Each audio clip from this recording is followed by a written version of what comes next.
சரவண வேலைக்கு போனதும் நம்ம கஷ்டம் எல்லாம் தீரும்னு நினைச்சேன். ஆனா ரோஷினி சரவண வேலைக்கு போறதை நிப்பாட்டிட்டு அவங்க கம்பெனிக்கே கூட்டிட்டு போயிட்டா. இனிமே அவன் சம்பளத்தை பத்தி கூட நம்ம பேச முடியாது. அதான் என்ன செய்யறதுனே எனக்கு தெரியல. சரி, சின்ன அண்ணியை கூப்பிடு, நான் பேசி பார்க்கிறேன். சரிப்பா, நான் போய் கூட்டிட்டு வரேன். என்ன மாமா கூப்பிட்டீங்களா? ஆமா ரோஷினி, கௌசல்யாவுக்கு காலேஜ் ஃபீஸ் கட்டணும். அதான் உங்ககிட்ட அதை பத்தி பேசலாம்னு கூப்பிட்டேன். மாமா, சரவணனை வேலையை விட்டு நிப்பாட்டிட்டேனேன்னு நீங்க நினைக்க வேண்டாம். எங்க கம்பெனில ஒரு நாளைக்கு பல லட்சம் வருமானம் வரும். அவர் கம்பெனிக்கு வந்துட்டாருன்னா இன்னும் கம்பெனி டெவலப் ஆகும் தான் அவரை எங்க கம்பெனிக்கே வர சொல்லிட்டேன். மாமா, நம்ம குடும்ப நிலைமையை பத்தி நீங்க எதுவும் கவலைப்படாதீங்க. என் கையெழுத்து போட்ட ஒரு பேங்கோட பிரான்ச் செக் உங்ககிட்ட தந்துடுறேன். உங்களுக்கு எவ்வளவு தேவையோ அதை நீங்க எடுத்துக்கோங்க மாமா. ஆனா ஒண்ணே ஒண்ணு, சுகந்தி அக்காவுக்கோ இல்ல அவங்க குடும்பத்துக்காகவோ இதுல இருந்து ஒரு பைசா கூட நீங்க செலவு பண்ணக்கூடாது.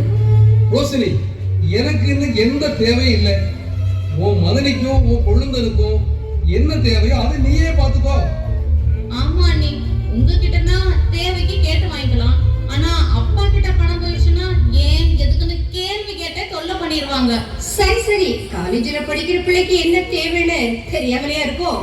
கௌசல்யா, நீ மகாராணி வீட்டு பிள்ளை. இனிமே ஓ படிப்பு முடிஞ்ச உடனே ஓ கல்யாணத்தை கூட இந்த அண்ணி ஜாம் ஜாம்னு நடத்தி வைப்பேன். ஓகே?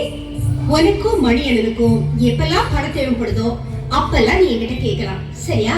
நீ என்கிட்ட கேட்கறதுக்கு யோசனை பண்ணுனா உங்க அண்ணன் சரவணன் கிட்ட கேளு. சரிதானே மாமா? சரிதானே மாமா? சரிதாம்மா. கௌசல்யா, நாளைக்கு காலேஜுக்கு போகும்போது அன்னிக்கிட்ட என்கிட்ட தாண்டி பணத்தை வாங்கிட்டு போ. ஃபீஸ் கட்டணும்ல, மணிக்கிட்டையும் சொல்லிடு.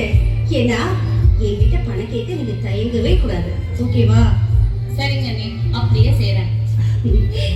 மாமா, எனக்கு கம்ப்யூட்டர்ல கொஞ்சம் வேலை இருக்கு, வரேன். போமா.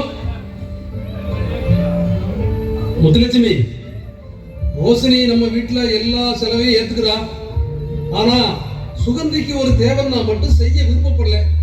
அதான் எனக்கு ஏன்னு ஒன்னும் தெரியல.